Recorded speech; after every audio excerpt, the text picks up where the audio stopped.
ایک مرتبہ آپ بکریاں چرا رہے تھے، یہودی گزرے تو وہ کہنے لگے یہ بچہ کون ہے؟ تو حلیمہ کے خامے ابو کبشہ نے کہا میرا بیٹا ہے۔ کہنے لگے اگر تم کہتے نا کہ اس کا باپ مر چکا ہے تو ہم اسے یہیں قتل کر دیتے، یہ آنے والے وقت کا نبی ہے۔ 12 سال کی عمر میں حضرت ابو طالب آپ کو لے کر تجارت کے لیے گئے تو زرقا ایک جگہ ہے، میں وہاں گیا ہوں، وہاں ایک راہب تھا بحیرہ۔ جب وہ اس نے قافلے کو دیکھا تو کہنے لگا تمہارا سردار کون ہے؟ ان کا یہ ہے۔ کہا آپ کی کل دعوت ہے۔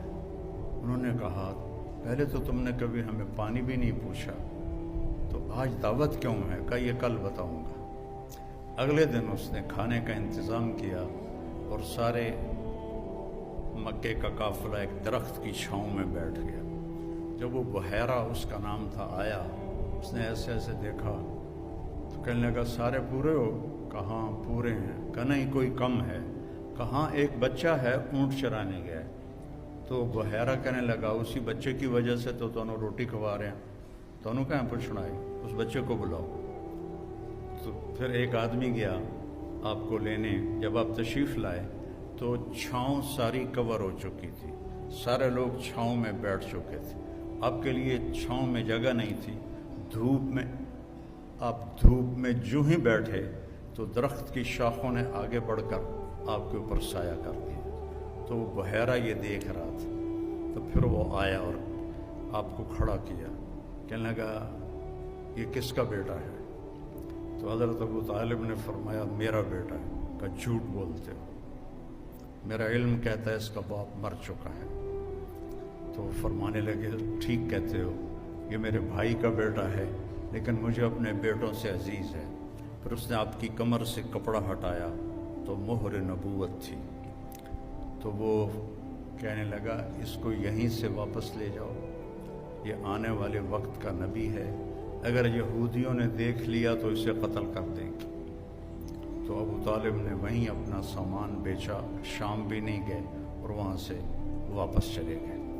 ایک دفعہ حضرت عمر رضی اللہ تعالیٰ عنہ تجارت کے لیے شام گئے تو وہاں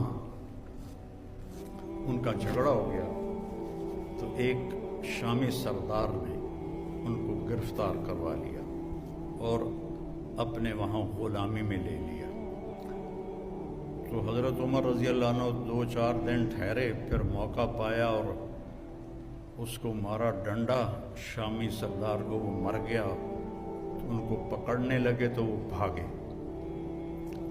اب یہ بدو آدمی تھے، ان کو وہ شہری پکڑ ہی نہیں پا رہے تھے، تو آگے جب گئے تو ایک پادری کھڑا تھا گرجے کے دروازے پر، اس نے حضرت عمر کو آتے دیکھا تو ان کو دور سے بلایا، ان کو اندر لے لیا اور دروازہ بند کر کے کھڑا ہو گیا۔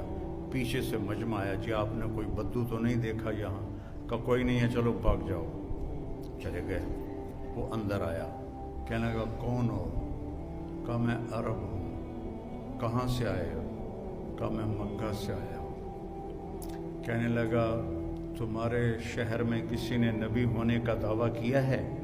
ان کا نہیں۔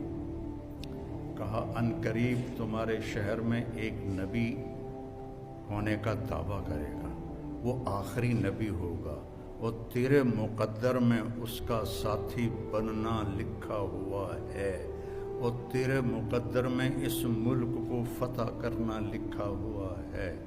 تو مجھے یہاں تحریر لکھ دے کہ جب تیری فوجیں میرے ملک کو فتح کریں گی تو میرے گرجے کو نہیں گرائیں گی۔ حضرت عمر کہنے لگے حضور میری غربت دا مذاق تا نہ اڑاؤ، میں تو اتنے مزدوری کرن آیا روٹی واسطے، تجھے میں نے بادشاہ بنا رہے ہو۔ وہ کہنے لگا تو تجھے کیا فرق پڑتا ہے، تو لکھ دے، چاہے میں جھوٹ ہی کہہ رہا ہوں تو لکھ دے۔ تو حضرت عمر نے لکھ دیا کہ جب میری فوجی آئیں تو اس کے گرجے اور اس کو کچھ نہ کہا جائے، اور حضرت عمر لکھنا جانتے تو سائن کر دیے۔ پھر جب حضرت عمر کے زمانے میں ملک شام پر لشکر کشی ہو رہی تھی تو پھر آپ نے وہ خط حضرت ابو عبیدہ کو دیا کہ اس راہب کی آپ نے حفاظت کرنی ہے۔